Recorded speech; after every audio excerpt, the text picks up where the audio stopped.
Arde Venezuela, así publica el diario The New York Times, y señala a Nicolás Maduro como un líder autoritario quien ha decepcionado a su pueblo y hoy es incapaz de reconocer su derrota.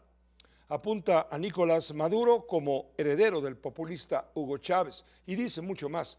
Pero para ello hemos invitado con uno al internacionalista maestro Fausto Pretelín Muñoz de Cote, a quien le agradezco muchísimo estar aquí presente con usted y con nosotros. Fausto, bienvenido, ¿cómo te va? Hola Pepe, buenas noches.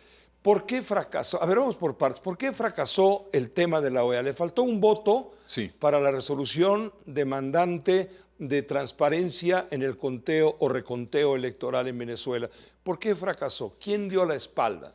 Mira, directamente Colombia y Brasil fueron Habían dicho que apoyaban. Sí, los dos países desde el lunes en la mañana habían dicho, bueno, se necesita transparencia de los votos, la contabilidad y demás. Y hoy, curiosamente, le dan espalda. Se abstuvieron y eso de alguna manera le da oxígeno. Desbalanceó.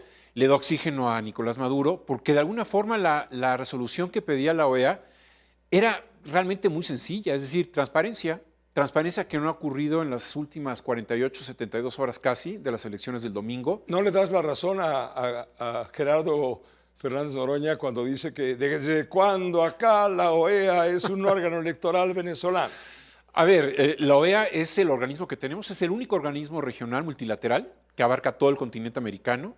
Gusta, no gusta, puede ser de alguna manera muy protagónico en el siglo pasado. Acusado de ser tapete de Estados Unidos. De ser tapete de Estados Unidos. Al presidente de México no le gusta la OEA, a la izquierda mexicana no le gusta la OEA. Y de alguna forma, bueno, está en Washington, sí, vinculado mucho con Estados Unidos, por supuesto. Pero lo que hoy se discutía, Pepe, era el respeto al voto de los venezolanos. Era lo único, la transparencia, es decir, hay que ajustarnos a los hechos y no a las ideologías. El respeto a los derechos humanos. A los derechos humanos. Ciudadanos. Sí, porque no hay que caer en que se tiene que practicar una diplomacia dogmática. La diplomacia o es Estado o no es diplomacia. Y en muchos países se aplica la diplomacia dogmática, las ideologías ganan, se anteponen.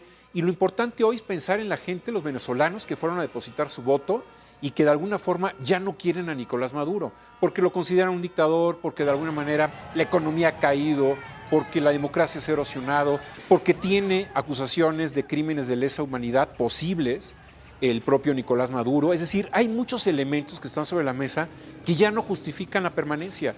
Y el propio Nicolás Maduro lo puso a votación el domingo y la perdió según la oposición. Es decir, la oposición tiene las actas y el gobierno tiene las armas.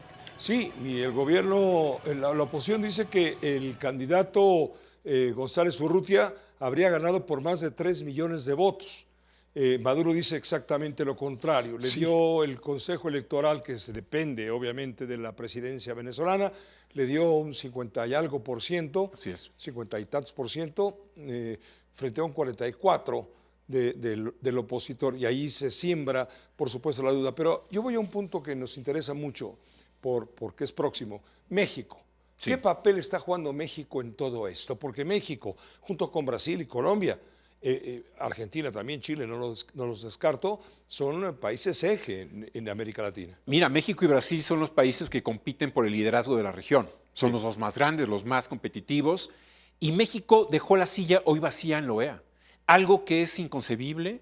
Las sillas los espacios están para llenarse. Tenemos una representación, una embajada que nos cuesta. Aportamos dinero a la OEA para su mantenimiento y hay que ejercerlo. Se puede llegar, sentar y dictar o decir un comentario, ¿no?, que uno no está de acuerdo. ¿Mandar a cualquiera? Sí, al segundo secretario de la representación allá en Washington, de la embajada ante la OEA. Ese ya sería un mensaje, ¿no?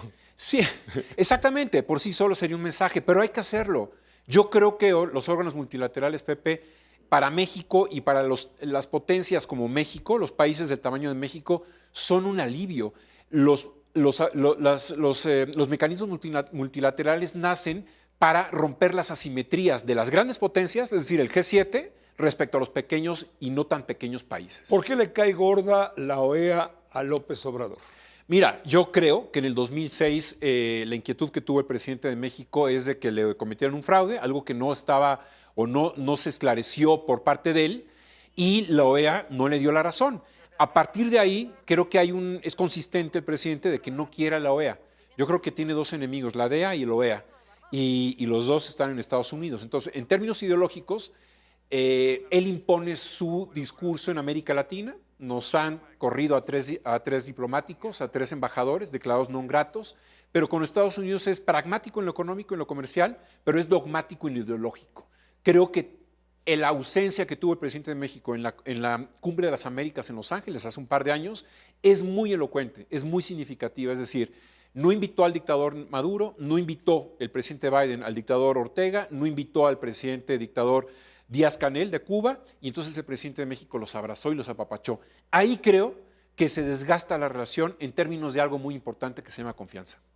En pocas palabras, y tampoco te pido que seas brujo, pero ¿qué pronosticas como resultado de toda esta situación grave? Dice el New York Times, insisto, arde Venezuela. Es muy grave. Mientras el dictador tenga las armas, el control del ejército, no lo van a sacar.